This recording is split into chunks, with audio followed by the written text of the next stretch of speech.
Ugh, it started again. It really is. My phone is so annoying. So annoying. Okay. Um. So he was worried about me bringing back COVID. Anyway, I went down with Jenny. It was great. We were well. No, it wasn't great actually. No, it was great. It was great that I went down with Jenny. It was great that I was given the opportunity to go down because I really didn't think that was ever going to happen. Jenny was the perfect person to go with for me. And the problem was, though, she was really sick on Sunday. She was really sick Saturday and Sunday. Anyway, we ended up going early on Monday and took all day to get down to Wellington, of course. We got there about tea time and settled into a campsite. So we were off site. We were on the campsite, which was about, I don't know, a few k's away from Parliament grounds in Wellington. So Jenny had a camper van and was really good. And anyway, next morning we were both going to go to the protest, but Jenny woke up really, really ill. Didn't have any energy, really sick. So I ended up going on my own to the protest, and there was a lot of. It was beautiful. Like the general feeling was so much love, so much acceptance, so much generosity. You know, the food was amazing. They've got a little school. They had a little school there. They had a preschool. They had yoga going on. They have an admin tent, garden, med tent, medical tent, a healing tent, um, counselling. They had Voices for Freedom, NZ Doctors, SOS, speaking out with science. They had little church things set up, little spiritual areas set up. They had the Hare Krishnas there who were providing a lot of the free food. Well, the food was being provided by people, but yeah, they had someone had plumbed in the toilet by then, and or two toilets actually, I think, and a shower. Except, yeah, I mean, the whole history of it was that the police kept blocking the toilets, the portaloos. They deliberately blocked the portaloos so that the cleaning up truck had no access at all to the toilet. So that happened about 2 weeks before the end. I can't remember, maybe about 1.5 weeks. So yeah, of course the portaloos were becoming unusable and insanitary. So they made the toilet. So they came in and somebody plumbed in a toilet and actually donated it. And then somebody came in, probably the same guy, I don't know, plumbed in a shower. It was so beautiful. Um, the police took that away.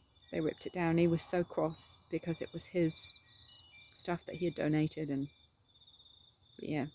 So I went, took some photos, talked with a lot of people. I met a minister, somebody who did some ministry for the church.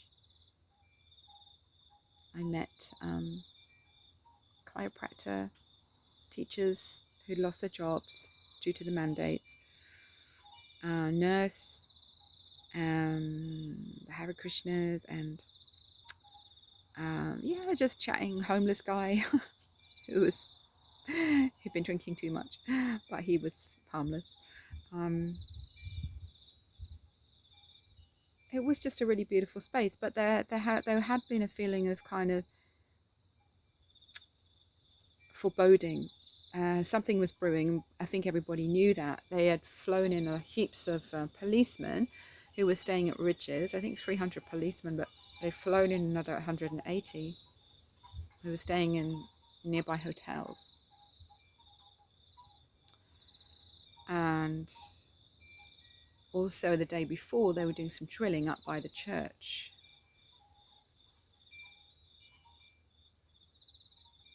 And when Chantal asked them about the drilling, they said it was protect against domestic terrorism. I mean, these were peaceful protesters all the way through. Yeah, all what I saw was um, powerful speakers supporting each other, everybody mucking in, laughter, hugs, singing, dancing. There wasn't too much of that by the time I got there because they had to tone that down a little bit, which I kind of think was a bit of a shame because I feel that, you know, that keeps the vibrations up. But I understand why they had to do that, because of course people were sleeping and they wanted to keep it more low key and more about what it was about, which was to get rid of the mandates. And I get that. But yeah, so I went home. Then the next morning, went back to the campsite, sorry. The next morning, Jenny and I were awoken at about 7 a.m. by fellow protesters. There were quite a few protesters at the campsite, and said, "Oh, there's police are coming through. They're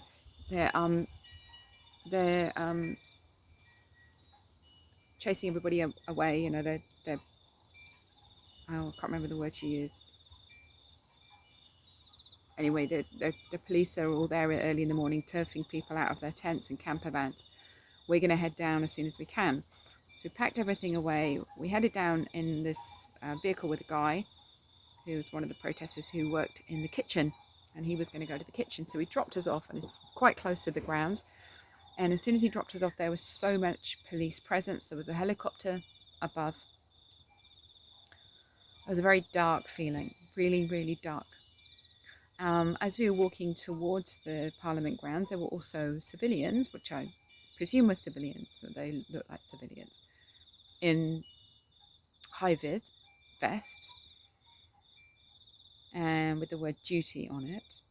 And they honestly were behaving like Gestapo. They were just standing around the streets. But when we passed that somebody got their phone out, I noticed a couple of them got their phone out and put something on their phone, as if, you know, probably Jenny and I did look like protesters because we weren't wearing masks and we had our day packs on our backs. So anyway, we headed down a side street quite close to the grounds where the police had turned a load of people out of their camper vans very early in the morning, and they were not allowed to go back to collect any possessions.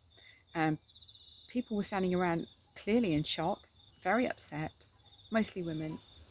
And we went over to an older woman who was crying, and we comforted her, and she was just really upset. She said, "For some of us, this is our home. This is our, you know, the camper vans are actually our homes, and that we don't even know whether we're going to get them back." And she said she was particularly worried about a younger girl who was shaking. This girl was shaking with shock, I think. So Jenny went over and comforted her, gave her a big hug. And so we were there for a few minutes. Then we found out that we could still get into the Parliament grounds. So we headed to the Parliament grounds. As we got there, they were clearing, the protesters were clearing things from outside the grounds into the grounds to be protected, because the police were coming through and clearing the streets quite forcefully. Oh, not quite forcefully, very, I mean, they looked like stormtroopers. They looked scary. There were a lot of police. It was very intimidating. It was very intimidating, very.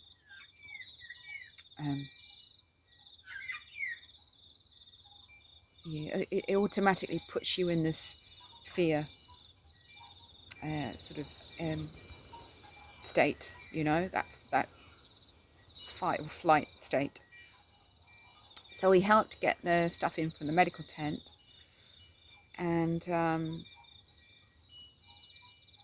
we didn't really know what. There was a bit of commotion. We weren't really sure what to do. In the end, what we did was we stayed by the steps, by the chalk wall, and we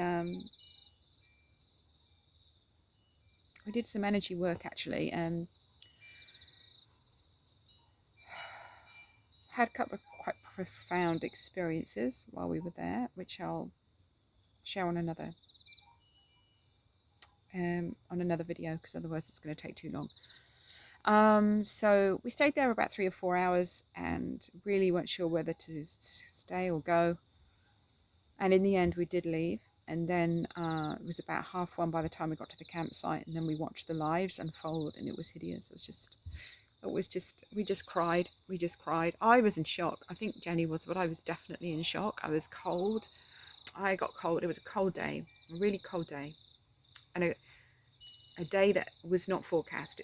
It was beautiful weather, shitty cold, stormy, windy, and then beautiful weather the day after.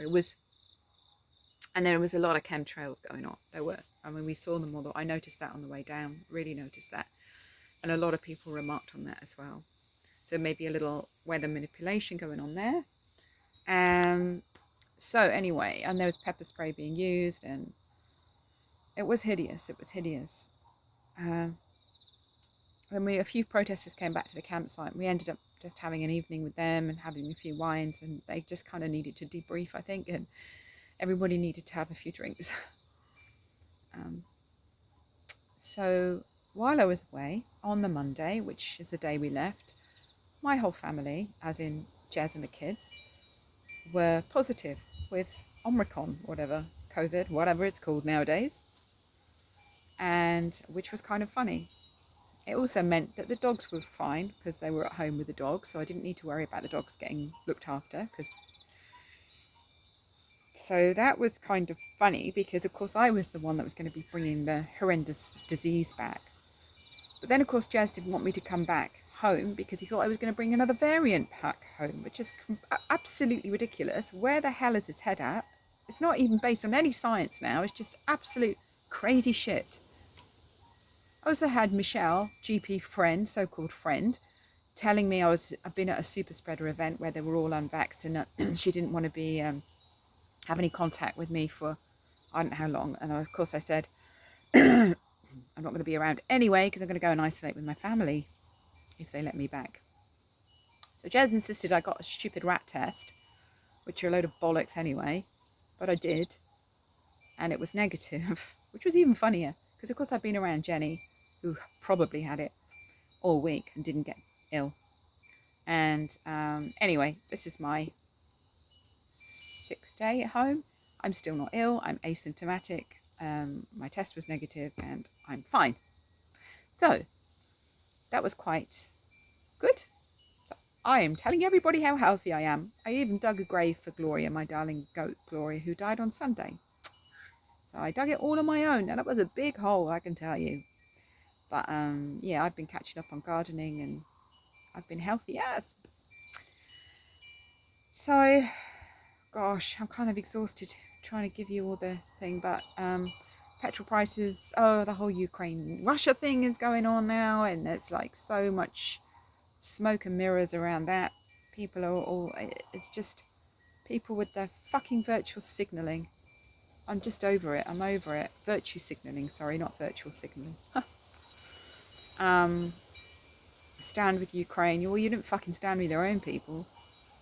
Anyway, also been to a couple of protests locally, holding up signs outside KFC, and so much support from them, like well over 50% of people honking their horns and giving us support. So all in all, it's just been crazy. Lots of positive things, lots of absolutely mental things going on in the world. I'm staying quite out of the drama, and yeah. So I think I'm just going to leave it there now because I need to go and do some work in the garden, and I will do another update soon.